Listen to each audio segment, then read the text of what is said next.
Esta primera semana tenemos lo que es la breve introducción a química analítica. Entonces vamos a discutir de qué se trata, cuál es el alcance que tiene, cómo se relaciona esto con ustedes, que si bien no van a ser químicos, pero van a tratar con el resultado de los análisis que les va a proveer un químico analítico. Entonces, aquí hay una breve descripción muy pequeñita de cuál es el perfil de un químico analítico y qué es lo que cubre precisamente la química analítica. El objetivo, como su nombre lo dice, que viene de análisis, viene de razonar, de obtener datos y ver qué hacemos con ellos, es precisamente, en términos químicos, es determinar tanto la composición cuali y cuantitativa de la materia. Entonces, a nivel cualitativo, lo que nosotros queremos averiguar es qué es lo que hay. Por ejemplo, si lo que tenemos es un trozo de una roca mineral, lo primero que tenemos que averiguar es cuáles elementos son los que están presentes o cuáles compuestos, cuáles sustancias puras en general. Y después, de acuerdo con lo que a nosotros nos interese, por las razones que sean, nos interesa saber cuánto hay, ya sea en porcentaje, masa a masa, porcentaje masa a volumen, en concentración molar, normalidad, etcétera, ¿verdad? De ahí que para el inicio del curso la parte de calcular concentración sea muy importante, porque cuando nosotros reportamos esa composición química es precisamente dentro de esa muestra en forma representativa. Entonces, nos interesa expresarla como una concentración, porcentaje, mol por litro, gramos por mol, etc. Entonces, el químico analítico viene a ser como un detective. Entonces, nos interesa a través de una serie de pruebas, de una serie de métodos que están armados para que comprendan ciertas reacciones y ciertas condiciones, poder determinar esto. Suena muy fácil decirlo, pero hacerlo no tanto. Lo otro que nosotros tomamos en cuenta dentro de la química analítica es no solamente poder determinar, sino cómo logramos separar, identificar y cuantificar a esa especie química que nos interesa en particular. Eso es como tratar de agarrar una ensalada de frutas, de estas que es de ella, es fruta picada, y eso es un montón de pedacitos de piña, sandía, banano, fresa. A nosotros nos interesa saber cuánta fresa hay entre toda esa ensalada de frutas. Y vean que si yo quiero separar solo las fresas, tengo que ver cómo hago para quitar todo lo que no sea fresa. Entonces, bueno, ahí tengo que buscar una metodología para seleccionar únicamente al analito, que en ese caso pues sería la fresa. Entonces, eso, ahí es donde viene la parte difícil de la química analítica, que es armar un método. Entonces, ¿cómo hago para poder establecer un método que logre separarme a esa sustancia de interés del resto de cosas que hay en esa mezcla tan compleja? Entonces ahí es donde uno viene con esta cara loco, ¿verdad? Así como este muchacho y esas teorías de conspiración que uno se hace. Si uno es ansioso es perfecto, porque uno se imagina todos los escenarios posibles y ayuda muchísimo. Pero es tedioso y puede ser muy complejo. Sin embargo, es valioso lo que se hace el trabajo del químico analítico. En términos de perfil profesional, y esto ustedes pueden que me digan, pero ¿y acaso que nosotros vamos a ser químicos? No, pero en el laboratorio, ustedes van a estar en un laboratorio de química analítica, donde se pretende que ustedes tengan algo de este perfil. Entonces, para que vayan viendo lo que les espera.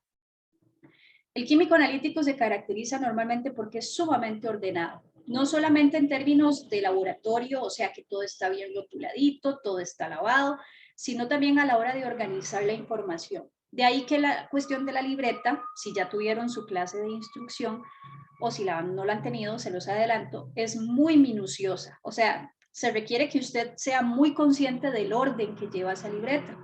Entonces, de ahí que sea tan importante esa característica dentro de la química analítica.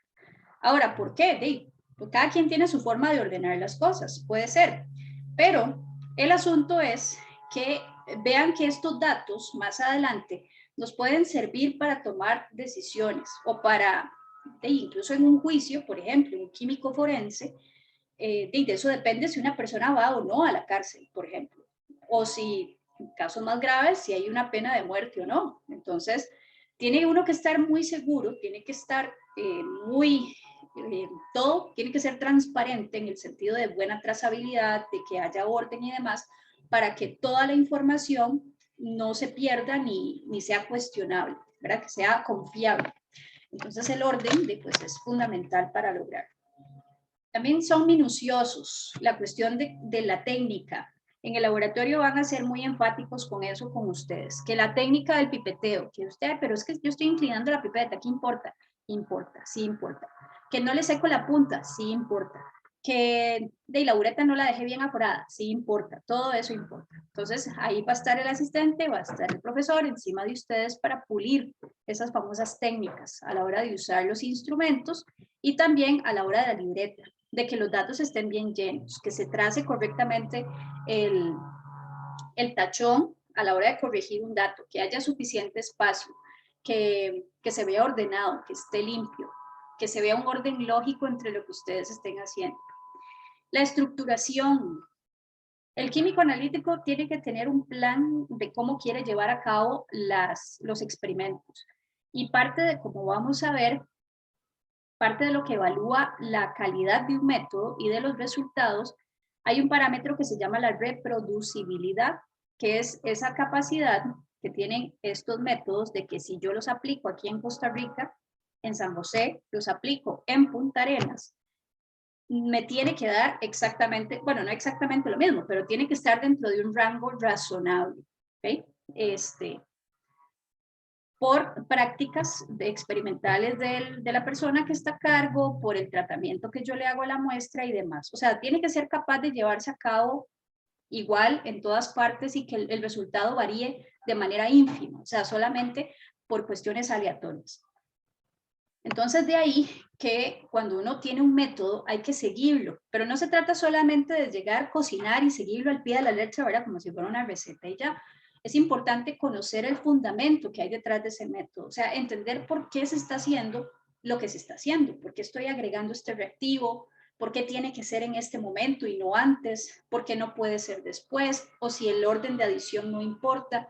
Esos detalles son fundamentales y se van a dar cuenta que normalmente las evaluaciones de los quizzes y muchas cuestiones que nosotros vemos aquí también en el curso de teoría van por ese lado.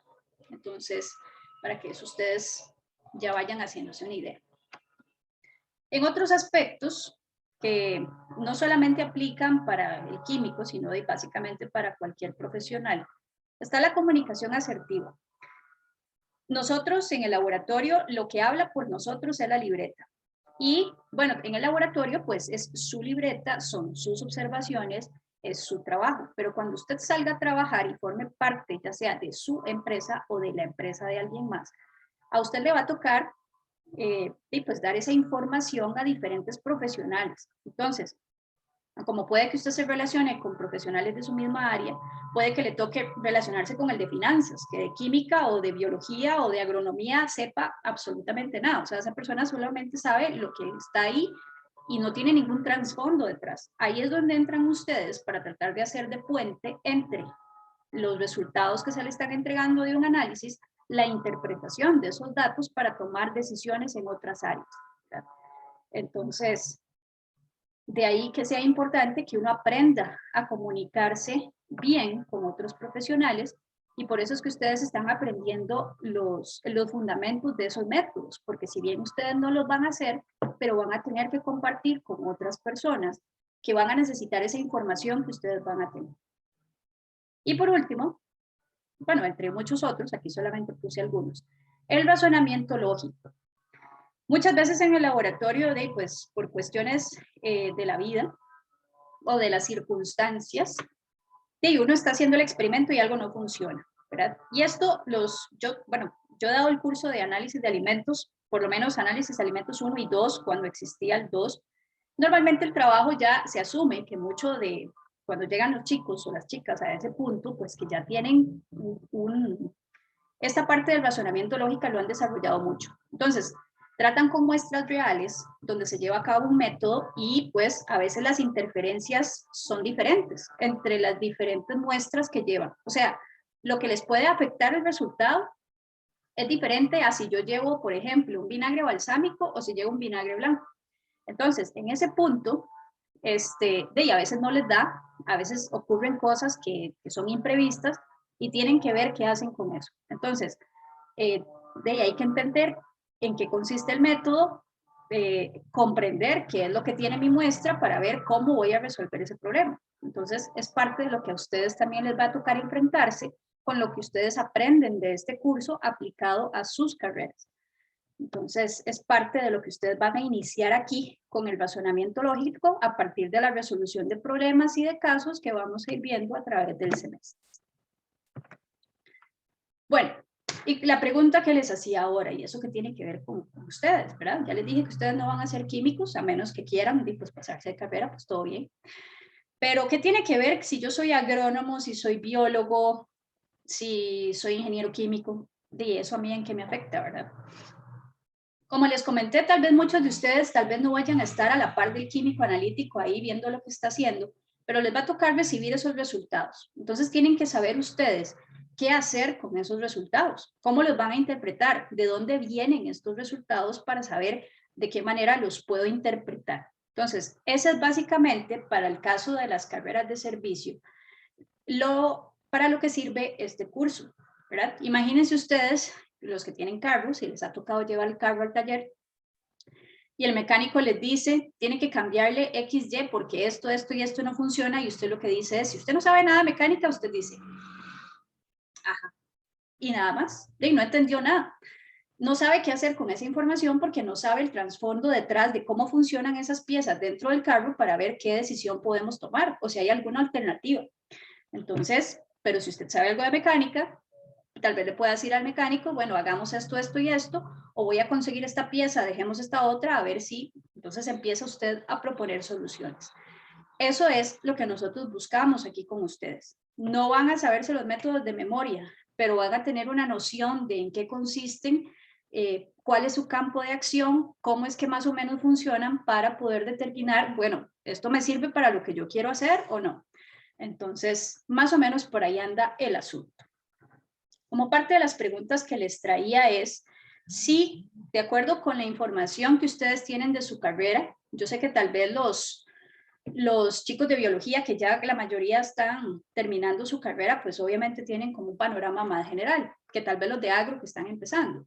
Pero, ¿qué saben ustedes de la aplicación de la química analítica en sus campos de estudio? Me gustaría escucharlos, algunos de ustedes.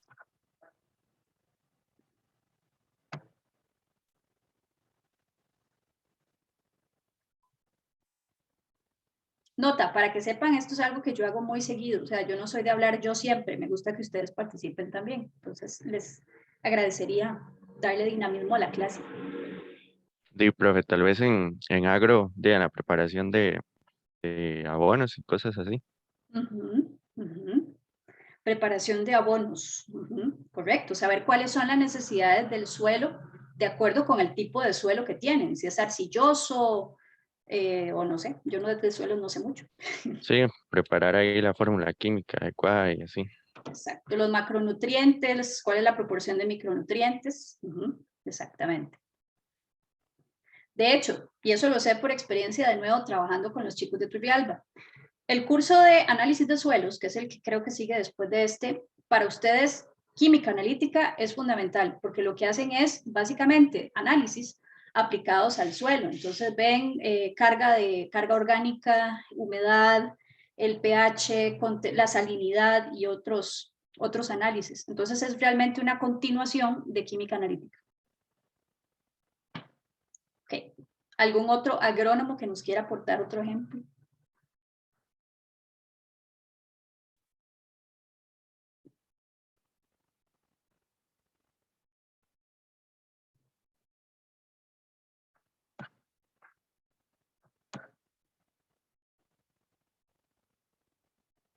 No. Bueno, si alguno se quiere dedicar más por la parte de, qué sé yo, de fitoquímica, bueno, la preparación de los medios de cultivo, preparar las disoluciones para probar algún agente herbicida o plaguicida o lo que sea, pues hay que hacer una preparación de una disolución para poder aplicarla, ya sea en la prueba in vitro o si es en invernadero o si es propiamente en un campo, y tienen que calcular cuánto producto necesitan para ir a aplicar y preparar la disolución. O si ustedes son asesores, cuánto le van a decir a la persona que le están vendiendo el servicio que tienen que aplicar por hectárea, por ejemplo. Entonces vean que ahí está la preparación de disoluciones también. Y la estequiometría para saber cuánto es lo que yo necesito versus cuánto es lo que hay que aplicar. Ok, eso sería, por ejemplo, algunos ejemplos que se me ocurren ahorita en agronomía. Teníamos también gente de biología.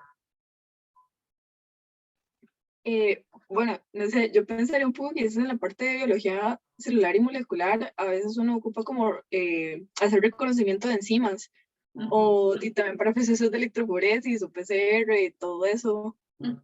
Siento que es muy importante. Exacto.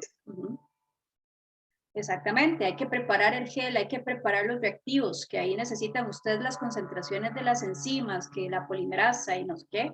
Bueno, hay que preparar disoluciones también. Muy bien. O si tienen que conservar especímenes, si tienen que preparar, qué sé yo, el ácido clorogénico, que es uno que utilizan, además de la formalina. Bueno, la formalina es que ya viene preparada, pero hay otros que también se utilizan y que tienen que, para fijar los tejidos, o si tienen que tomar una muestra y conservarla. Yo que trabajé en el CIMAR como asistente algunos años, de que iban los biólogos a tomar sus muestras y tenían que hacer preparaciones. Ahí está la química analítica. Hay que mantener la integridad de la muestra, ¿verdad? Que mantenga las características como del lugar donde se tomó. Ahí está la química analítica también. ¿Algún otro compañero o compañera de biología? ¿Conozca alguna otra aplicación?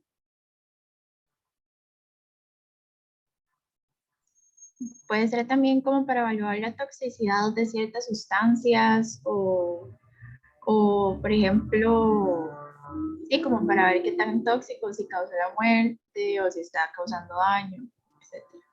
Exacto.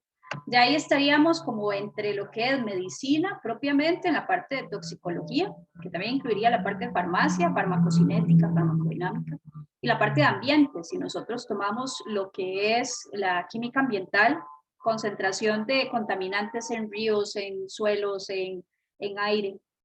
Ahí está, la parte de cuantificar, de determinar cuánto. Muy bien. Okay. Tenemos 2 de biología, 2 de agronomía. Teníamos también gente de microbiólogos. Ahí hay para tirar para arriba.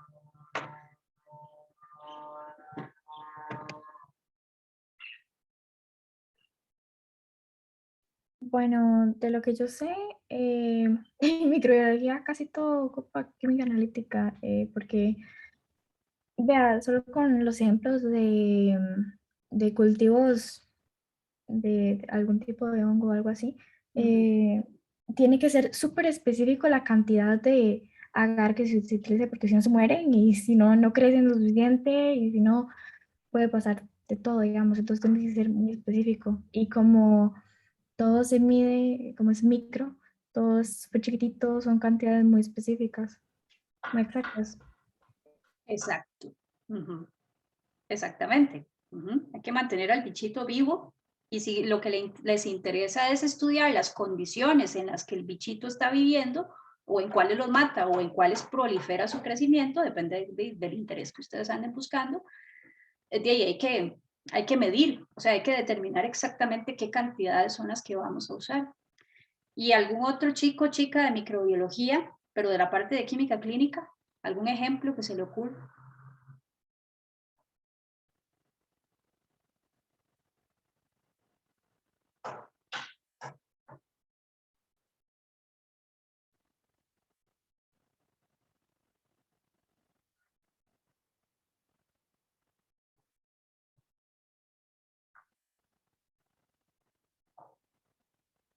No.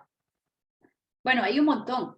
Por ejemplo, desde lo que es el tratamiento de la muestra, desde que se toma la muestra del paciente o de la persona, de qué manera podemos guardar esa muestra para que se mantenga íntegra, que si hay oxidación, que si hay descomposición por la atmósfera, que si se descompone con la temperatura, el analito que nosotros queremos determinar, cómo guardamos esa muestra.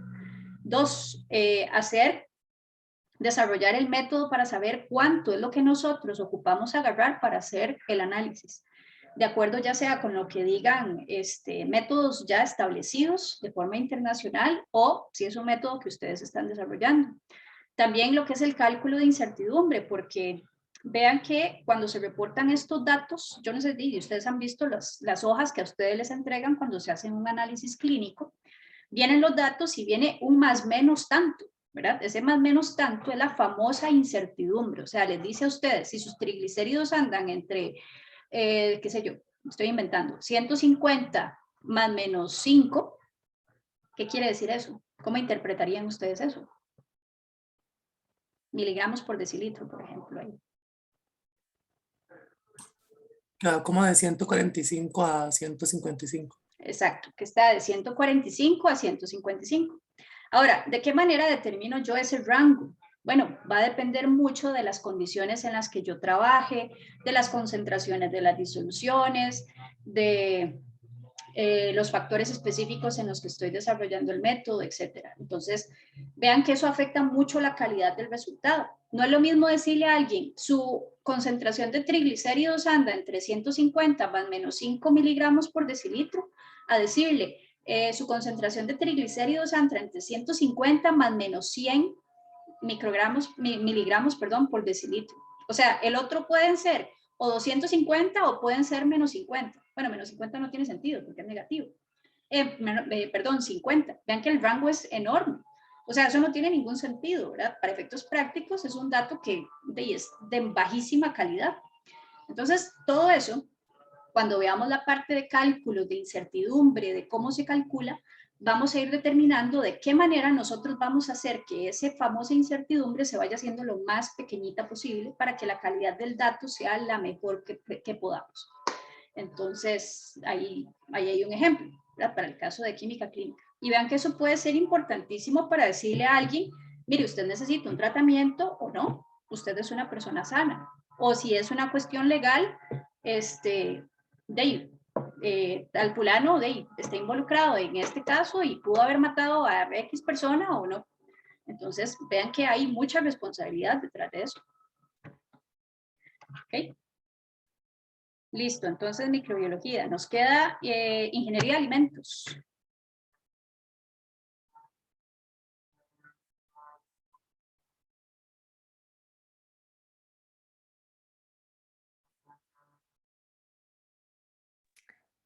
Bueno, yo creo que sería como la parte de la cantidad como de nutrientes y como para las, o sea, como cuánta proteína, carbohidratos, sí presenta un alimento. Correcto, en términos nutricionales. De hecho, en el curso de análisis de alimentos eso es lo que se hace, determinamos carbohidratos, proteínas, el análisis, ahí se me acaba de ir la palabra, que es de cenizas, grasa, lípidos, proteínas, se me fue el nombre. Que es el análisis completo, que viene la información nutricional. Bueno, eso es un ejemplo. ¿Algún otra de alimentos que conozcan?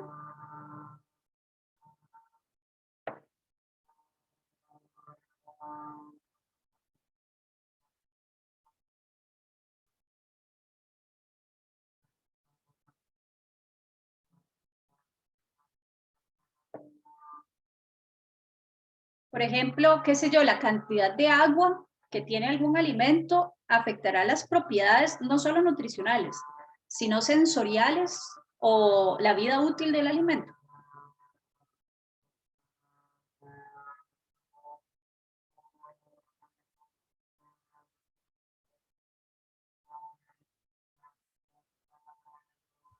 Bueno, yo creo que sí, la verdad, porque en micro nos dieron unas charlas de microbiología en alimentos y nos dijeron que, digamos, entre más ácido el alimento era más probable que fuera preservado.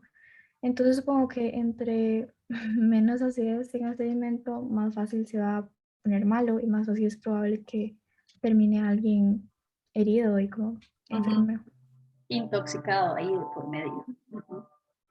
Correcto.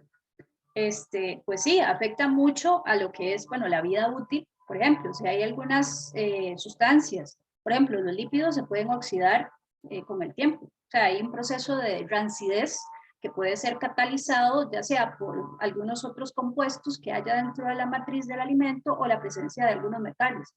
Entonces, de eso reduce la vida útil del alimento y al final también reduce también, qué sé yo, la oportunidad de venderlo, porque afecta las propiedades organolépticas. La cantidad de agua que hay en los alimentos también puede causar que a nivel de textura, de cómo se percibe el alimento, que también es algo importante a la hora de venderlo, porque tiene que ser, o sea, la gente tiene que comprarlo para que se venda. No solo que sea bueno y nutritivo, a veces puede ser el mejor alimento del mundo, pero que si a la gente no le gusta, no se vende. Entonces es algo que también hay que considerar y eso se toma en cuenta cuando se hace el análisis de alimentos, no solo por una cuestión nutricional, sino viéndolo desde una perspectiva de mercado también. O sea, ¿de qué manera puedo dar yo la mejor textura de acuerdo con las demandas de la población de consumo para yo poder elaborar un alimento que sea de calidad, que se venda? Entonces eso también. Muy bien. Y me está quedando por fuera ingeniería química. Isotecnia. Profe, yo creo que en el caso de ingeniería química sería como ver las propiedades de la materia prima que se va a usar para evitar cualquier tipo de inconveniente en el proceso industrial. Importantísimo. Exacto. Verificar que lo... Dígame. Ay, perdón, que también en la parte de cifras significativas a la hora de hablar de industria, bueno, para uno es sumamente importante porque es toda la diferencia. O sea, a gran escala pueden ahorrarse de miles de dólares en cuestiones de producción o ya como de tratado de producto puede inclusive de llegar a manejar mal un producto y arruinarlo y puede ser peligroso para la sociedad, ¿verdad? Inclusive hasta a ese nivel. Exactamente. Exacto, ¿verdad? A ustedes les va a tocar la parte de optimizar procesos, desde que entra la materia prima durante el proceso de producción hasta incluso los desechos. Entonces hay una parte también, vean aquí, ambiental, que les va a tocar lidiar. Si se generan desechos, bueno, ¿de qué manera puedo yo garantizar que cuando eso se devuelva a los efluentes o si hay que descartarlo en la basura o si hay que darles algún tratamiento? Necesito saber qué hay, en qué concentración para saber cómo lo voy a descartar y tal y como ustedes dicen, eso es plata, ¿verdad? Se van a dar cuenta los ingenieros, es de lo que más se dan cuenta, que todo es plata, ¿verdad? Se necesita calor, eso es plata. Tiene que funcionar todo el día, eso es plata. Hay que pagarle a fulano para que haga, ahí hay plata. Entonces, el trabajo de ustedes va a ser optimizar para que el gasto sea el menor posible y sacarle el mayor rendimiento. Entonces, necesitan datos. Van a necesitar muchos datos que algunos de ellos pues van a venir de esta parte de química analítica. Y me queda por ahí zootecnia. Profe, no sé si tal vez también en la nutrición, como para la elaboración de dietas. Claro. Exacto, ¿verdad? El examen de sangre, la medida de grasa corporal que se le pide a la persona, de qué manera podemos aumentar la proteína, y para eso es el análisis de las etiquetas nutricionales, ¿verdad? Que ya esa es la parte que hizo el ingeniero de alimentos de reportar cuánto es lo que trae. Entonces, ahí queda la parte del especialista en nutrición, cómo utilizar esa información para armarle una dieta a una persona. ¿Okay? En zootecnia supongo que es parecido, solamente que para los conejos de engorde o el ganado de engorde o qué sé yo, en nutrición animal, va también por ese lado. Tal vez los de zootecnia nos puedan contar más.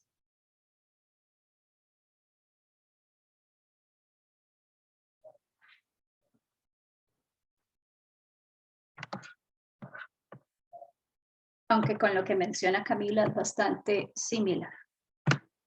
Ok, ¿se me quedó alguno por fuera o no? Estábamos todos en sus campos de estudio.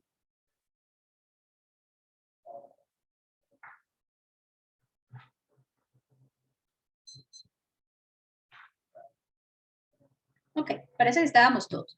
Hay una que yo no sé si les causa como curiosidad, que son las ciencias sociales. ¿Qué hacen las ciencias sociales relacionadas con la química analítica?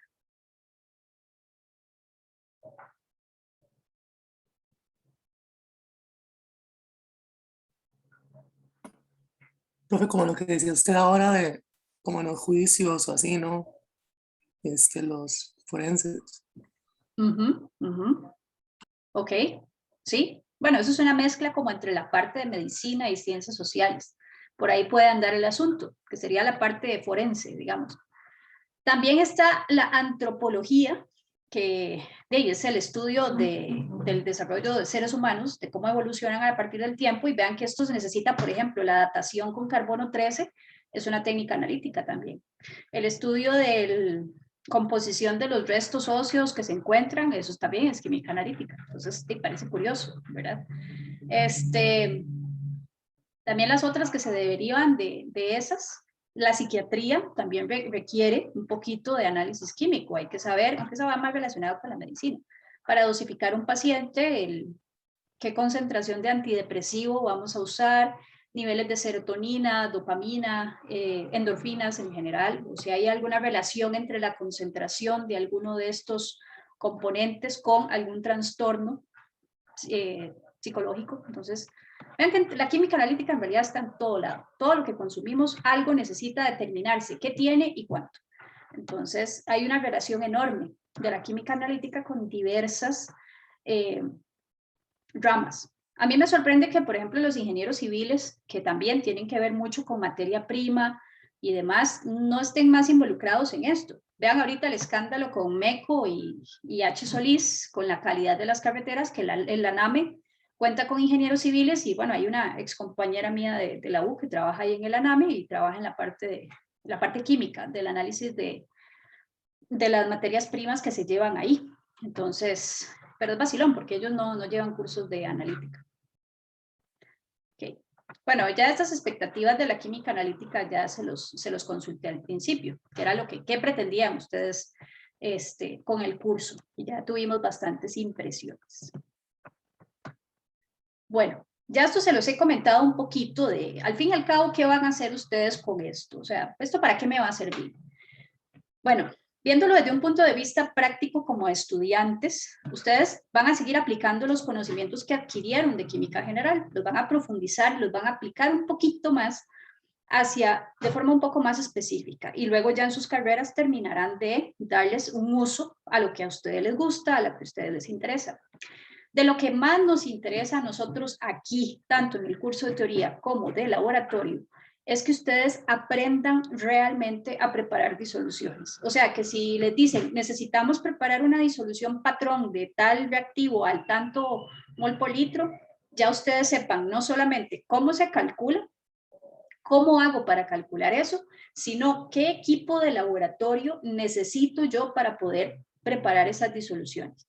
Ven que ya ustedes en el curso básico de química general, ustedes aprendieron un poquito a distinguir el uso que tiene la cristalería, pero nos falta la parte o sea, si yo necesito que esa concentración, conocerla con mucha exactitud, ¿de qué manera puedo llevar a cabo el procedimiento? Si la puedo conocer con solo medir la masa, o si necesito hacer alguna operación química para poder determinar cuál es esa concentración, que es lo que nosotros llamamos una valoración. Entonces, es parte de lo que vamos a aprender aquí, y es lo que a todos, vean que eso todos lo tienen en común, van a necesitar en sus carreras, preparar disoluciones en algún momento de su vida. Y para eso necesitan los cálculos de concentración, que por eso es que empezamos con ese tema, y que ustedes ya en general 2, general 1 o intensiva ya tienen una noción. Ahora, ya hablando más desde una perspectiva profesional, sin duda, tal vez ustedes no van a pasar metidos en el laboratorio haciendo análisis, bueno, tal vez los microbiólogos sí, pero la gran mayoría de ustedes lo que les va a tocar es analizar los datos. Entonces, tanto porcentaje, bueno, ¿esto qué significa? ¿Qué consecuencias tiene esto? ¿Verdad? Ahora que mencionaba Frederick, la parte de esta materia prima tengo que devolverla, le tengo que reclamar al proveedor que esto no sirve, o que está bastante pura, entonces tengo que emitir dentro del sistema de gestión de la calidad, aprobar esta materia prima para que pase al proceso de producción. O si no, que a ustedes les den los datos y tengan que tomar decisiones, ¿verdad? Bueno, podemos aumentar la producción en un tanto por ciento, este lote hay que desecharlo, no sé, más decisiones, o a nivel económico, ¿verdad? Que al fin y al cabo las empresas, si no hay plata, no producen. Entonces, eso les va a tocar a muchos de ustedes. ¿Alguna otra cuestión, consulta, comentario hasta aquí?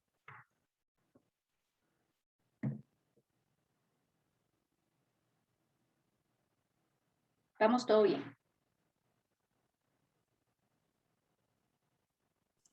Sí, todo claro, profe. Perfecto. Muchas gracias.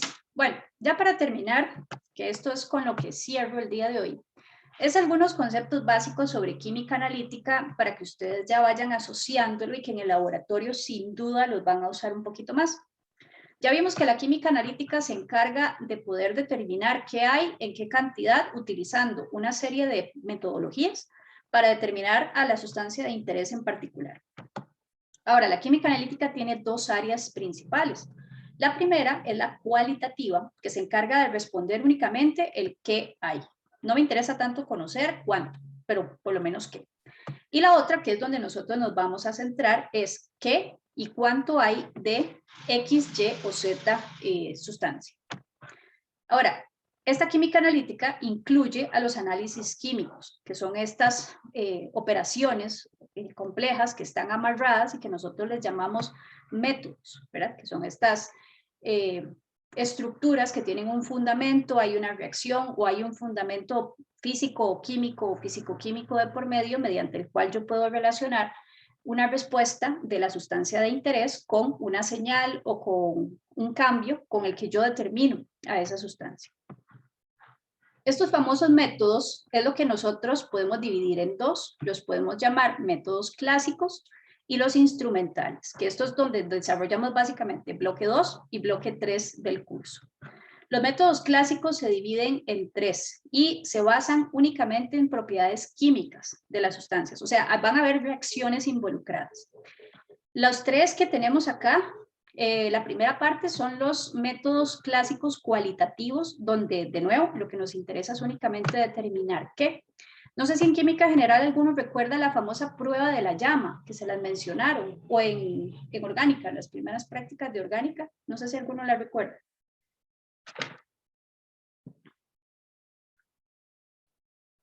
Era según el color de la llama, profe. Ajá, uno podía Y, determinar. y si se formaba hollín y todo eso, entonces uno sabía qué compuesto o elemento había en la sustancia. Exacto, exactamente. ¿Se acuerdan que cuando era una llama amarilla, normalmente brillante y con humos negros, involucraba materia orgánica? O las llamas que tienen diferente color, por ejemplo, aquí en la parte superior izquierda les puse una serie de llamas de diferente color, donde cada una de ellas tiene un elemento diferente. Entonces puede haber cobre, puede haber estroncio o sodio, y cada uno de ellos tiene un color distinto cuando uno pone un poquito sobre una llama. Entonces eso puede ser un análisis cualitativo. O pruebas de laboratorio, ¿verdad? Que si yo agrego tal reactivo y precipita, entonces significa que hay fulano. Puede ser fulano, sutano, mengano. Entonces esas son pruebas cualitativas. Los otros dos métodos clásicos, los gravimétricos y los volumétricos, son cuantitativos. O sea, ya esos me dicen cantidad. Están los métodos gravimétricos que se basan en la medición de masas. Entonces ahí hay una masa de muestra inicial, hay una masa de analito al final y yo necesito obtener, por ejemplo, un porcentaje de fulano entre la masa total de muestra. Entonces, bueno, ahí queda obtener esa concentración a partir de una relación estequiométrica entre el analito y la forma en la que yo voy a expresar al final mi resultado. Por ejemplo, es muy común en el caso de los agroquímicos que uno lo que reporta es el porcentaje de nitrógeno, porcentaje de fósforo, de azufre. Entonces, uno cuando tiene una muestra al agroquímico, uno toma un poquito, le hace todo el tratamiento, si es gravimétrico, pues le hace ahí lo que sea que tenga que hacerle, precipitarlo, calcinarlo y luego volver a medir la masa, si es el caso. Y con base en esa masa y conociendo la composición química del compuesto que yo obtuve al final, yo puedo calcular cuánto pentóxido de difósforo es que hay en esa muestra. Entonces hago una relación estequiométrica y reporto el porcentaje. ¿Okay? Eso es muy común encontrarlo en ese tipo de muestras. En suelos, gravimetría es algo que se usa para determinar minerales, por ejemplo, por lo menos de los métodos clásicos. Los métodos gravimétricos tienen una pequeña desventaja y es que son largos, son tediosos. Hay que hacer muchas operaciones unitarias que precipitar, que dejar reposar, filtrar, quitar las interferencias. Entonces, normalmente son métodos que toman mucho tiempo. Pero tienen la ventaja de que son muy exactos y son muy reproducibles.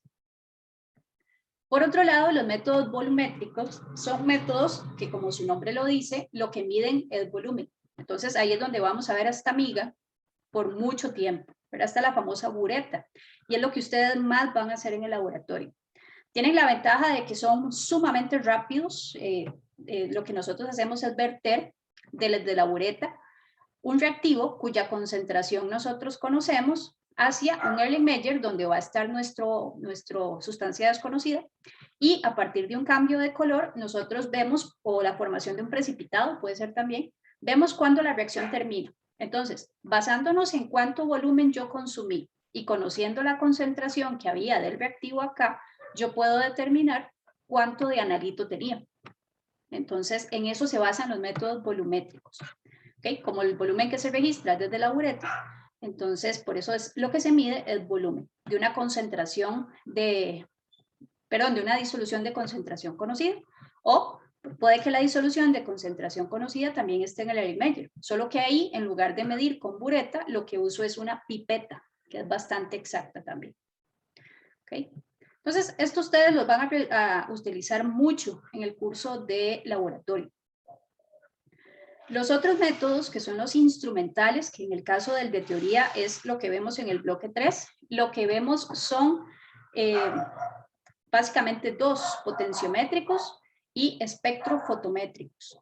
¿Estos en qué se diferencian de los métodos clásicos? Que aquí ya no hay reacciones químicas, o no necesariamente, sino que son propiedades físico-químicas, lo que nosotros registramos. ¿Cómo qué? Por ejemplo, puede ser la interacción de la materia con la luz, con el calor, con la corriente o con el voltaje, ¿verdad? Entonces, puede que una corriente me genere una reacción química, o una diferencia de voltaje también me genere un proceso de migración de carga a lo largo de una membrana.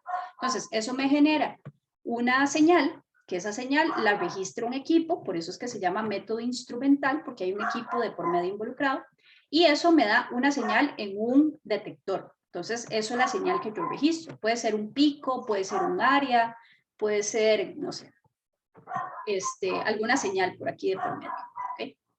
Entonces, esas son las diferencias principales entre ellos dos. Aquí lo que tenemos es un instrumento, normalmente de cierto precio, elevado, y que necesita una preparación técnica uno para usarlo. Aquí es material de laboratorio, un poco más accesible. Entonces, muchos de los laboratorios que tenemos acá en el país utilizan este tipo de métodos, sobre todo los volumétricos, porque son muy rápidos, son accesibles, se ocupan materiales relativamente baratos. ¿Okay? Ahora, estos métodos están compuestos por una serie de técnicas, que son esas operaciones manuales o experimentales que nosotros hacemos, como tomar alícuotas, leer volúmenes de la bureta, disolver, medir masa, etc. ¿Okay? Esas técnicas van a estar aplicadas al análisis de muestras de laboratorio, ¿verdad? Esas muestras de laboratorio lo que consisten es en una porción de un material más grande de análisis. ¿Okay? En el caso de ustedes de laboratorio, pues las muestras de laboratorio son sintéticas, o sea, están hechas para que ustedes nada más determinen cuánto es, pero en la vida real, pues ustedes lo que van a tener es un lote del cual hay que sacar una porción chiquitita y otra más chiquitita, que al final es la que uno lleva al laboratorio para verificar la calidad, los parámetros de calidad, concentración y demás. Entonces, hay un proceso de muestreo involucrado que, bueno, ustedes en el laboratorio no lo ven, pero después en sus carreras les tocará. Por ejemplo, los de agro van a tener que ir a llevarse el barreno o el azadón para ir a tomar una muestra de suelo y llevárselo al laboratorio para ir a hacer el muestreo, la obtención de la muestra de laboratorio a partir de la muestra bruta, por ejemplo. Entonces, aquí tenemos algunos conceptos nuevos. Por ejemplo, la población, que es la totalidad de la muestra de interés, qué sé yo, una vagoneta que está llena de una materia prima, esa es mi población. Yo obviamente no voy a analizar la vagoneta completa, sino que lo que hago es un muestreo para obtener una muestra bruta.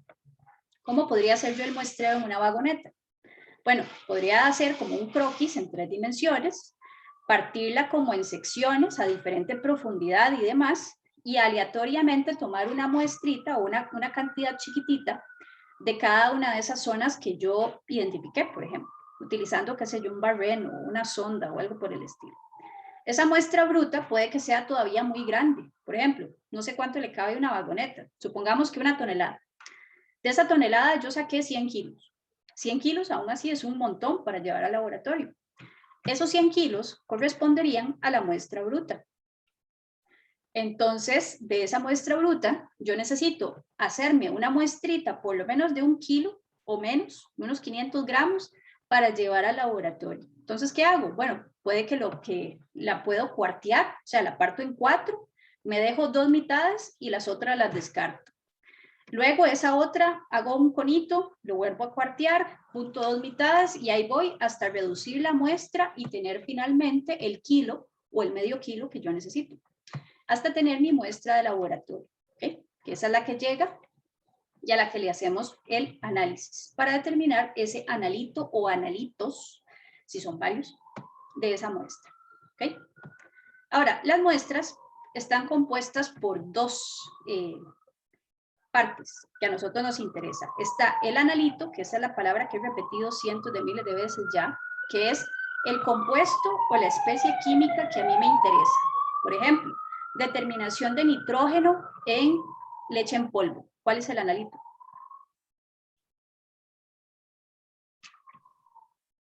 El nitrógeno. Nitrógeno. Y la muestra, pues, leche en polvo. ¿Okay? Entonces, efectivamente, el analito es eso que a mí me interesa. Ahora, es muy común que a veces el analito, la manera en la que yo lo reporto, no es necesariamente la misma forma en la que él reacciona en el método. Por ejemplo, uno de los métodos más bonitos que ustedes van a ver en el laboratorio es el famoso método de Kjeldahl para determinar nitrógeno. Y ustedes van a ver que el nitrógeno sufre un montón de transformaciones a lo largo del proceso. Y nosotros lo que reportamos es porcentaje de nitrógeno elemental, o sea, N.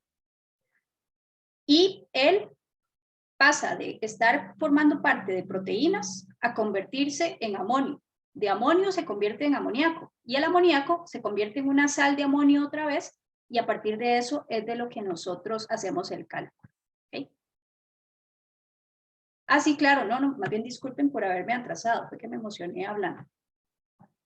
Y ya para terminar, la matriz de la muestra es todo aquello que no es el analito. ¿Okay? Y esos componentes de la matriz pueden o no ser un problema, porque vamos a tener sustancias que se llaman interferencias, que lo que hacen es afectar la señal del analito. Pueden hacer que aumente o pueden hacer que disminuya. Entonces, esas interferencias es lo que a nosotros nos da dolor de cabeza, porque tenemos que ver de qué manera las separamos o las neutralizamos o las eliminamos para que no me afecte al analito. Y ahí es donde se desarrolla la mayor parte del trabajo del químico analítico cuando está desarrollando un método, en determinar las interferencias, en cuantificarlas y ver qué hacer con ellas. ¿Okay? Además de luego establecer los parámetros de calidad. Eso era lo que traía para hoy. No sé si tienen alguna duda.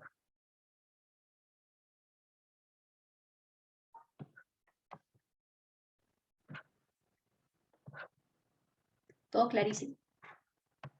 Yo creo que sí quedó todo claro, profe. Perfecto. Oh, claro. Ok, muchas gracias.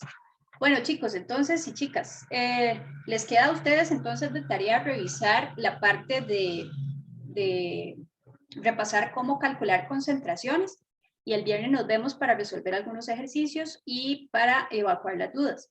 También vamos a seguir viendo cuestiones de materiales de laboratorio y demás, entonces para que si pueden ir leyendo también capítulos 1 y 2 del SCOOP, ahí para verlos el viernes. Entonces, y que estén bien, ya no les quito más tiempo.